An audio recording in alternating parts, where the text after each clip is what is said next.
Now I shall take up flower part 2 with you, that is the essential organs androecium and gynoecium.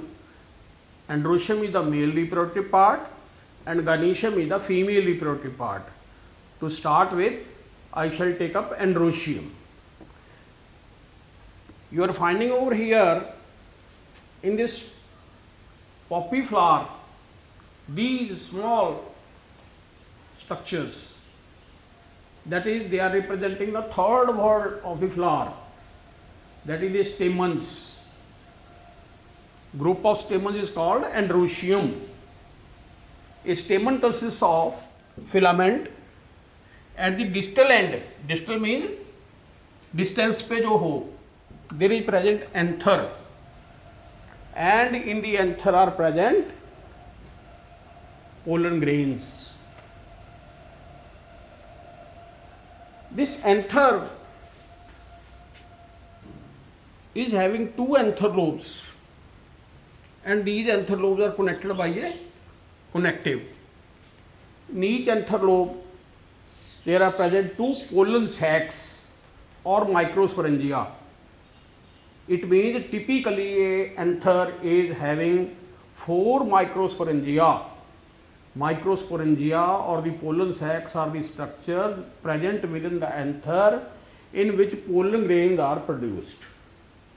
What is pollen grain? Yellow powder.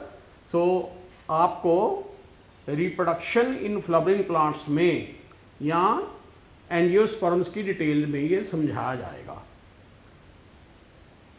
In cotton, ladyfinger, the anther is not having two anther lobes, rather it is having only one anther lobe, and you can also observe it in shoe flower. After that, you just see poppy, many stamens. There are 5 stamens. In case of petunia, there are 6 stamens. In case of mustard, there are many stamens in rose, in buttercup. After you have counted the number of the stamens, then you see whether they are free or they are fused. ये सारे आपस में free हैं. तो जब free होते हैं stamens, इनके लिए हम टर्म यूज करते हैं polyandrous. And the examples are rose, petunia, poppy, mustard, lily. So many of the flowers have polyandrous stamens. तो आपने कुछ नहीं करना, सिंपल देखना है कि ये फ्री है या फ्यूज्ड है. तो पॉपी के अंदर फॉर एग्जांपल ये सारे फ्री हैं. ये प्रैक्टिकली हम ऑब्जर्व कर सकते हैं. नेक्स्ट हमने लेना है आपस में कैसे जुड़े होते हैं. उसके लिए टर्म आएगी कोहियन. अब जुड़े मीन्स फ्यूज्ड कैसे है. अब देखिए, मान लो ये अपने पास है एक फिलामेंट और ये है एंथर. इसी तरह से ये है फिलामेंट, ये है एंथर, तो ये ऐसे फ्यूज हो गए.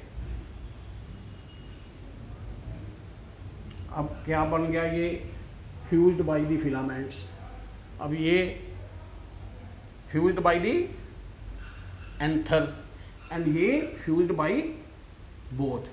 तो हमारे पास कोहियन जो है वो 3 किस्म की हो जाएगी. Adelphous, that is by filaments. syngenesious,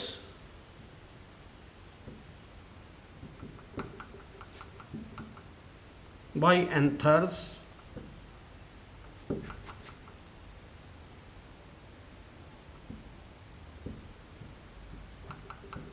synandrous by both.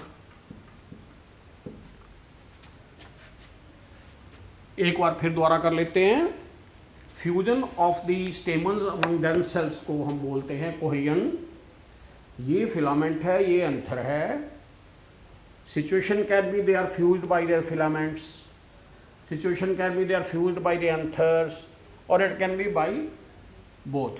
इनके लिए टर्म आ जाएंगे एडल्फस, syngenesious, synandrous. अब आगे फ्यूज्ड बाय देयर फिलामेंट्स. जो अडल्फस है उसकी आगे फिर 3 कंडीशन आएगी, 3 conditions, that is they fuse to form 1 bundle monodelphous, that is in shoe flower. Then diadelphous 2 bundles in case of pea and polyadelphous in case of citrus. आपको लगता होगा कि ये मुश्किल है, लेकिन ये बड़ी आसान है. Monodelphous means they form 1 bundle, diadelphous means they form 2 bundles and polyadelphous means they form more than 2 bundles. And respectively इनकी एग्जाम्पल्स होंगी शू फ्लावर और China rose, pea and citrus. और syngenesious that is fused by the anther, उसकी एक हमारे पास beautiful example है, that is sunflower. Practical manual से भी आप ये एग्जाम्पल लेंगे. उसके बाद पोलीएडल्फस हम कर चुके हैं, डाइडल्फस कर चुके हैं, मोनोडल्फस कर चुके हैं, और हमने अब सिंजिनीशियस की है. अब करते हैं कि anthers as well as the filaments सारा कुछ ही फ्यूज्ड हो, that is in the case of luffa, that is synandrous. Synandrous में आप यहाँ पर सिंजिनीशियस में आप सनफ्लावर करेंगे, इसकी फर्दर कोई टाइप्स नहीं है.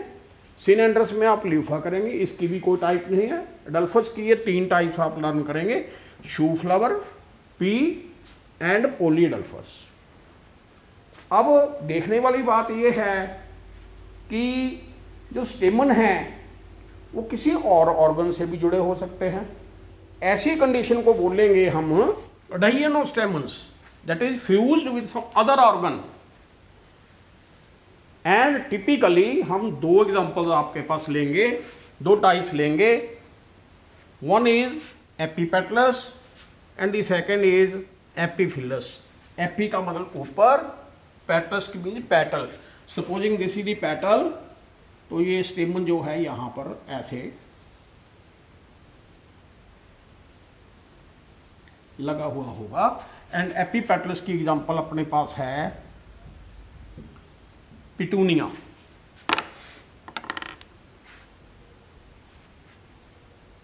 एपीफिलस lily, that is stamens are fused with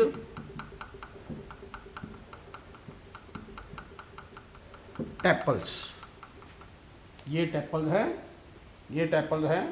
अब मैं क्या करता हूँ, टेपल को रिमूव करता हूँ, टेपल के साथ ही ये स्टेमन आ गया. This is the best way we can demonstrate the students what are epiphyllous stamens. Epi means ऊपर, phyllis means टेपल. टेपल के ऊपर स्टेमन लगा हुआ है. सो क्या आप रिवाइज कर पाएंगे? सबसे पहले हमने देखना है group of stamens is androecium. इसके 2 पार्ट्स हैं, फिलामेंट एंड एंथर. अब एंथर के 2 लोब हो सकते हैं. Typically it is bithecous. Cotton lady finger वगैरह के अंदर 1 लोब है, दैट इज मोनोथिकस. इतना करने के बाद हम देखेंगे कि they are free, count their number and see they are free. Free देखने के बाद कोई और देखना चाहेंगे, that is they may be fused. If they can be fused, they can be fused by your filament, they can be fused by the anthers, they can be fused by both. इसके लिए आप different examples लेंगे. फिर आप देखेंगे कि इसको क्या बोलते हैं. इसको बोलते हैं कोहियन. कोहियन के बाद आएगा adhesion, that is fused with some other organ. तो हम यहाँ पर लेंगे fused with their petals, epipetalous, and fused with the tepal, that is epiphyllous. Epiphyllous की हम एग्जांपल लेंगे लिली, अनियन. उसके बाद हमारा अगला टॉपिक है length of stamens. I think you are able to mark. हमने 4 स्टेमन बनाए हैं, 2 की लेंथ छोटी है, 2 की लेंथ बड़ी है.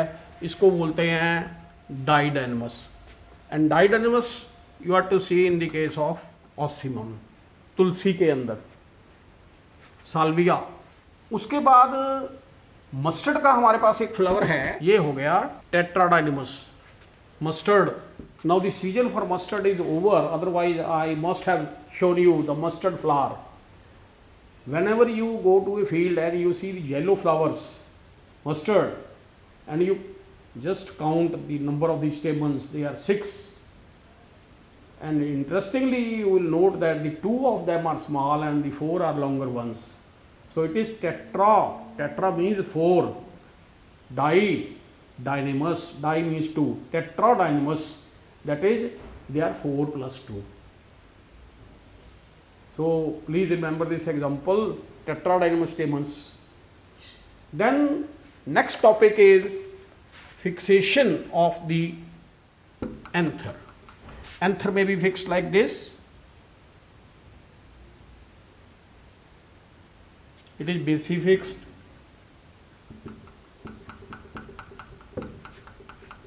Then the second is, it may be fixed like this. Dorsi fixed.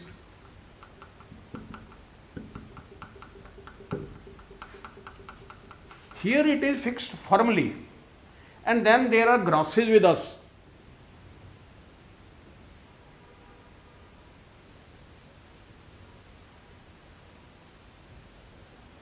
Anther can swing. It is fixed at one point but not firmly, and it can swing. That is called as versatile grasses. Or one more example you have to do. This is anther lobe. This is anther lobe. This is filament. This filament extends. Filament extends through the anther lobes and joins them, and this is adnate in magnolia. इस तरह से आप थोड़ा सा ये point note करेंगे. That is about the fixation of the anthers.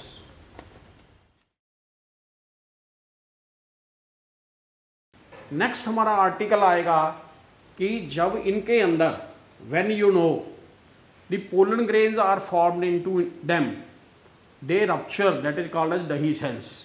And the topic is the dehiscence of the anther. It can be by longitudinal slits, that is in the case of petunia, or it can be by pores, terminal pores, as in the case of mako. In this way, you have to learn a little bit about the androecium. Count androecium, third part. Count the number. See free or fused. If fused, see how they are fused, what terminology is to be used. If they are fused with the other part, what terminology is to be used. And then about the length, variation, if there is any note. And after that you have to note the fixation of the anthers. Then we take up gynoecium. It is the central, or you can say the fourth valve of the flower, and it is a female reproductive organ. Gynoecium consists of one carpel or a number of carpels. अब carpel क्या चीज है? Carpel consist of swollen part, ovary, style and stigma. Stigma is a platform where the pollen grains will fall after pollination. Style connects the stigma and the ovary. It may be long or short, and in the ovary are present tiny bodies called ovules. First of all, count the number, and if it is 1, we will say monocarpellary 1, and the example is P. If they are 2, bicarpellary. In petunia, tricarpellary, that is 3,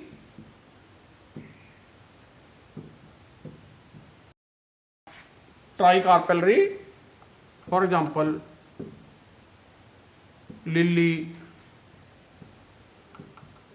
onion, and most of the monocots. It is pentacarpellary.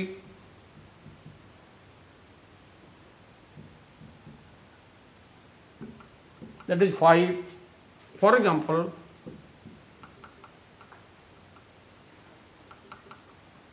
shoe flower. One question may be in your mind, sir, how we can note the number? So you can count the stigmas if they are free.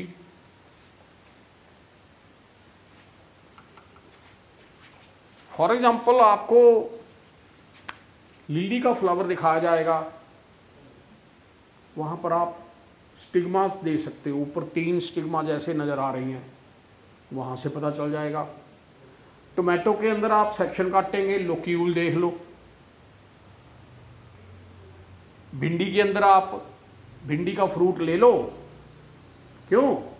क्योंकि जो ovary है वही जाकर fruit बनती है। तो आपको fruit लेके उसका सेक्शन काट लो, भिंडी का सेक्शन काटो, आपको 5 लोक्यूल मिलेंगे। That indicate that the 5 carpels have fused, so it is pentacarpellary. There can be 1 carpel, there can be more than 1 carpel, and then we have to see whether they are free or they are fused. Free है तो term आएगी apocarpous, fused है तो term लगेगी syncarpous. Flower के अंदर हम देखते हैं कि एक ही कार्पल है, तो उसके लिए ना तो हमने टर्म लगानी है एपोकार्पस, ना टर्म लगानी है सिनकार्पस। जैसे कि पी के अंदर एक ही कार्पल है, तो वहां पर हम ये टर्म एपोकार्पस और सिनकार्पस नहीं लगाएंगे। नेक्स्ट पॉइंट जो मैं आपको समझाना चाहता हूं वो है locules, that is chambers, cavities inside the ovary.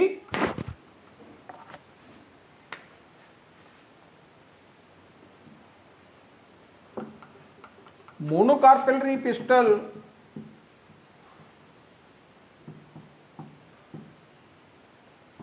Unilocular होता है,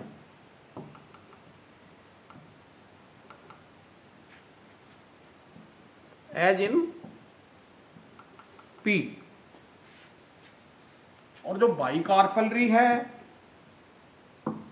ट्राइकार्पेलरी है, पेंटाकार्पेलरी है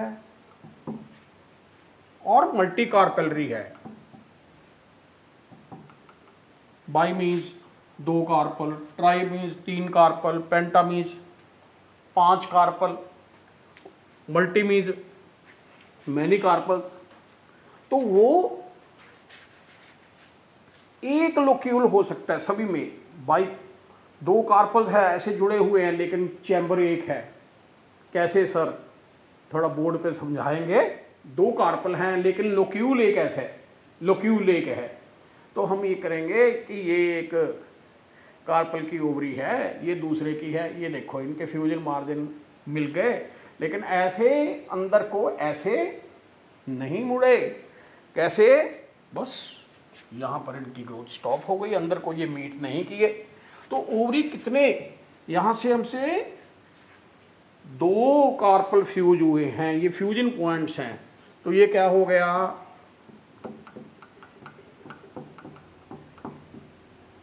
बाइकार्पेलरी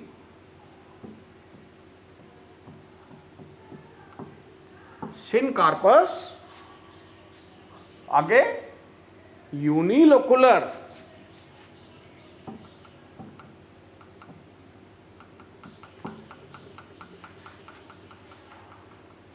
अब मस्टर्ड के अंदर एक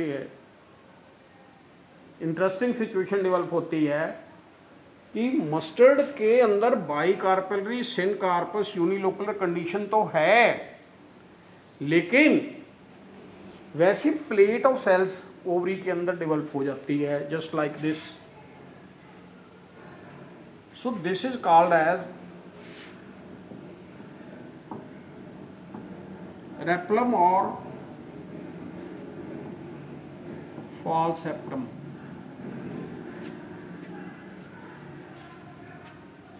तो मस्टर्ड के अंदर it is bicarpellary syncarpous unilocular becoming bilocular due to false septum, ये कहेंगे।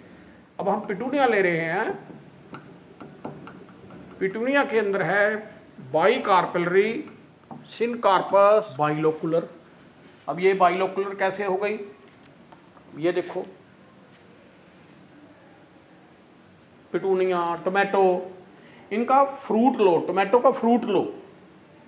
यदि आपने सिचुएशन को अच्छी तरह से समझना है तो इसमें हम क्या देखेंगे, ये जो ओवरीज हैं दो, इनके ये फ्यूजन मार्जिन हैं, ये सेंटर में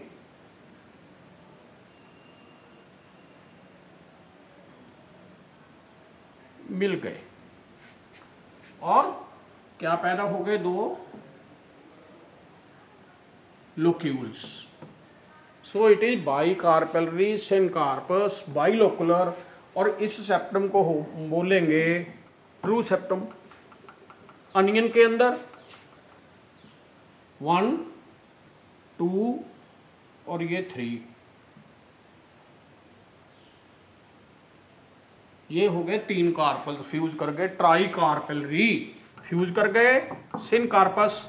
अब इनके जो ये फ्यूजन मार्जिन हैं जिनको हम सेप्टा बोलते हैं, सेंटर में मीट कर गए, तो ये बन गई trilocular, locule locule locule. So in this way you shall be able to understand the locules in the ovary.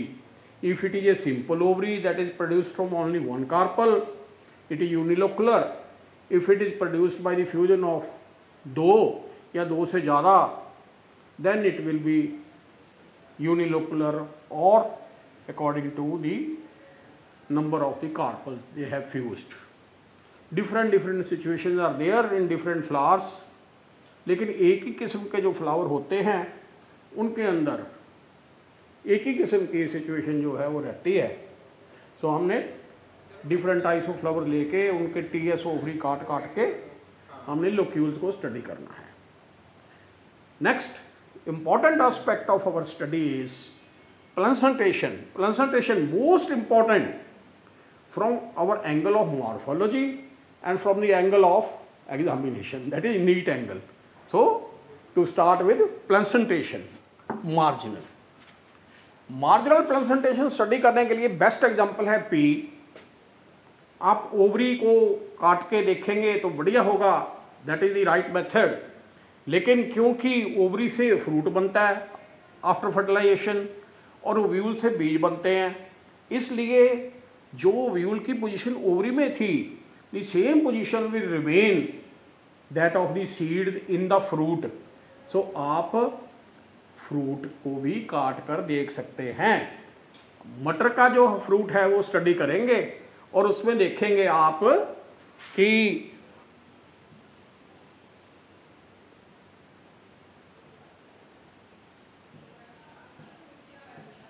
On one margin, और यदि हम इसका सेक्शन काट लें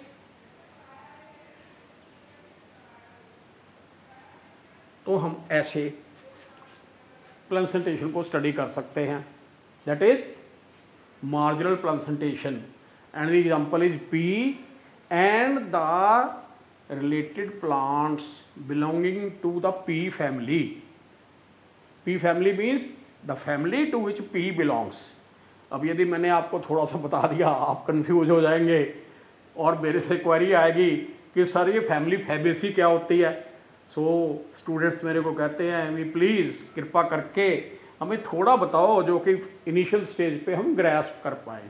तो बच्चों बड़ी इंटरेस्टिंग एग्जांपल है, आप बीन्स देख लो, पी देख लो, नहीं तो आप थ्योरेटिकली समझो।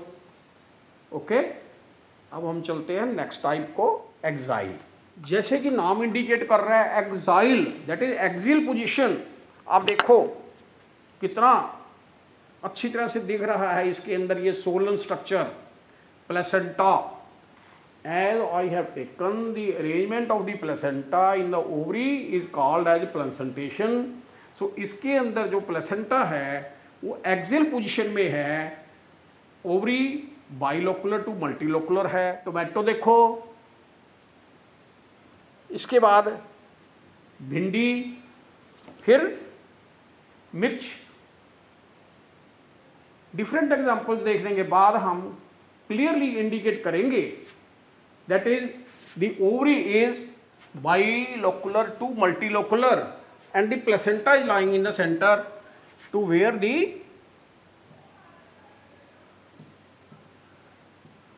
ovules are present. So ये हमारे पास हो जाएगी एक्साइल प्लासेंटेशन। उसके बाद हम नेक्स्ट करेंगे पैराइटल प्लासेंटेशन। पैराइटल जैसे कि नेम इंडिकेट कर रहे हैं that these are 3 carpels from the number of the grooves you can know and their fusion margins are not meeting and here the placentae are present to which ovules are attached. This is parietal placentation. Parietal placentation के लिए आप क्या काटेंगे? Cucumber. उसके अंदर आप देखेंगे that 3 placentae are present on the periphery and this is parietal placentation. उसके बाद नेक्स्ट फ्री सेंट्रल। बड़ी अजीब सी बात है कि sir the placenta is lying in the centre and it is free, how it is possible? यदि ovary वाल से निकल कर आएगा प्लेसेंटा सेंटर में हो जाएगा तो वो तो अटैच हो गया, लेकिन ये फ्री सेंट्रल क्या होता है? हम देखते हैं कि डायंथस के अंदर, प्रिमरोज के अंदर ये है अपना thalamus. Let us say this is ovary, placenta is not arising from the wall of the ovary, that is it is arising from the thalamus. How? इस central column arises from this thalamus.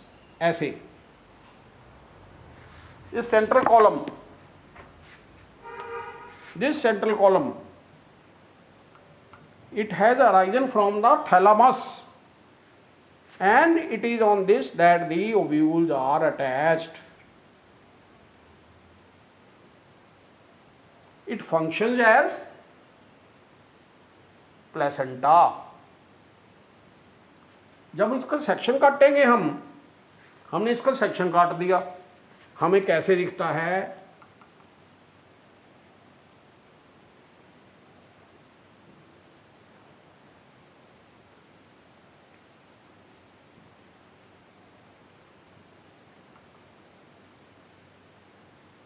Wall of the ovary के margin centre पे meet नहीं कर रहे और ये आ गया क्या?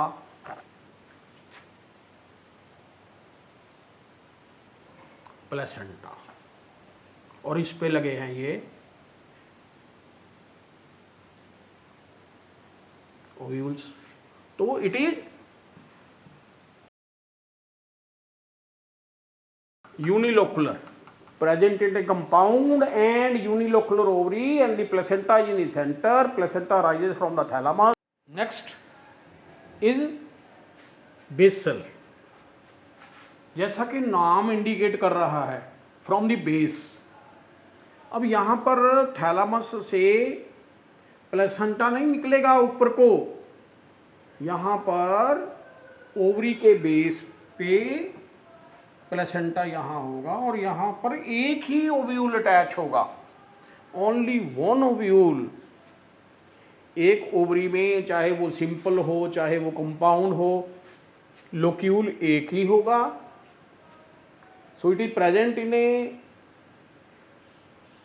मोनोकार्पेलरी और बाइकार्पेलरी syncarpous what unilocular ovary, and placenta is present at the base to which only one ovule is attached, and it is the most advanced type of placentation and is present in sunflower, marigold and cosmos. to sum up, I will say that the flower is the most important part in the flowering plant, and the flowering plants are called angiosperms. Why the flowering plants are called angiosperms? Again, we have to see that the ovary produces the fruit after fertilization, and the ovules produce the seeds, and the seeds are enclosed inside the fruits. So I hope you will be able to grasp this point. Again, as suggested, please try to see the things practically. Don't get confused. Don't try to learn so many examples. Sir ये क्या है, sir ये क्या है. जो जो आपको बताया गया है उसके मुताबिक तैयारी करो. Next we meet in the next lecture. Thanks a lot.